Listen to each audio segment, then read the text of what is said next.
one of the statistics which really worried me was the overall percentage of women in news as subjects or as sources dropped down from 21% in 2015 to 14% in 2020 across print, TV, and radio. This is really something all of us should be worried about. It's almost like the workforce participation of women in India, which is also going down. Notably in these media forms, women, even when they figured as subjects or sources, it's mainly when it came to cinema or Bollywood or serial. But subjects that matter like, which really have the influence like politics or business, they are even more underrepresented. And this is something which is really worrying, and this trend needs to change. Similarly, when I was going through the report, it also revealed that women were likely to be called in as experts or spokesperson only in 8% of the stories. It's normally men who are considered as experts, and this also needs to change. But this data kind of shows that there is some sort of inherent sexism in the media. And I was talking about the same thing with the winners of Laadli Award in the afternoon as well. Of course, there is sexism in almost all the sectors. Like you take the business sector, for example. You have more male CEOs compared to females.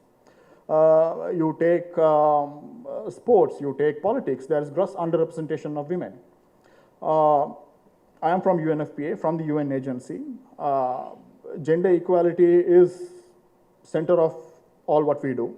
But even in the UN, although in the recent years there has been a real push to achieve gender parity, not all UN organizations have achieved that. There has also been a strong call, as many of you know, that the Secretary General should be a female Secretary General. But so far we have not achieved it. Hopefully the next one would be a female Secretary General, let's fingers crossed.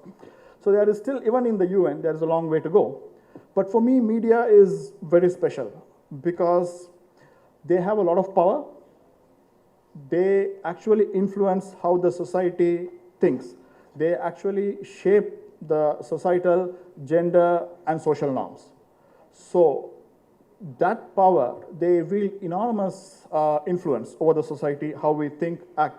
And I'm seeing that in my daughters as well. I'm the father of 2 adolescent girls. And I see how their thinking is being shaped by what they consume, what they see on TV, what they read. And sometimes I do worry as a father, the messages they consume. So in a scenario like that, it's such a breath of fresh air listening to the journalists today afternoon, the type and range of stories they have put together. Just to quote some of those stories, the stories range from how the difficulties the migrant women face, how the women who are doing well in STEM, how coercive family planning methods and the impact that they have on women, some of the harmful practices. Women and girls working in tea gardens. There was another story which was very close to my heart about a lady who had multiple miscarriages and who did not have access to proper and quality health care. So the stories kind of range, and it was really sometimes a bit sad, sometimes inspiring, sometimes thought-provoking, and that's what we need from these journalists. They are really doing a great job of pushing the envelope and trying to bring gender equality in this society. One other area I am kind of really concerned in the recent time is that how women are being portrayed in the media. If you see the mainstream media, be it print, radio, TV, Bollywood, and now in social media, we find a lot of stereotypes and behavior types, and those are being kind of reinforced and perpetuated. Women are often portrayed in caregiver roles, in domestic care. We hardly find stories which, they portray them in leadership positions. And often they are portrayed as dependent on men, or sometimes as sex objects, unfortunately. And this needs to change, and this is where journalists and storytellers play a much bigger role in changing this narrative in the media. But however, listening to the journalists today, I can say with confidence that all is not lost. There is hope. The stories they have put together, the stories that have won award are a good example of those. But another good example is how the advertising world is reacting. There have been some really great advertisements that have come in the recent times that are flipping the gender narrative. I remember watching the Raymond ad where the father is staying at home looking after the child while the mother goes to an important meeting. All of us would remember this Cadbury ad, which I loved, which kind of flipped the narrative of a boyfriend or a husband cheering the female cricketer. So a lot of the things are coming like this, and I hope this trend continues and the narrative continues to change.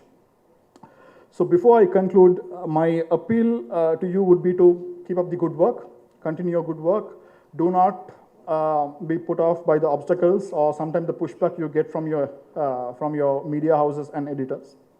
To all leaders of the media that are present here today, I would like to call upon you to number one, promote equality within the work environment. Two, ensure equality is promoted in the representation of women in communication. And number three, advocate for increased coverage and space for women-centric stories. And number four, most importantly for me, when you see your fellow journalists or fellow colleagues not doing or doing stories not through a gender lens, please work with them, please educate them, please inform them. That is more important. And that's how you can really bring about a change. So once again, it has been a real honor to be part of today's event, and good luck, and all of you have a great evening. Thank you.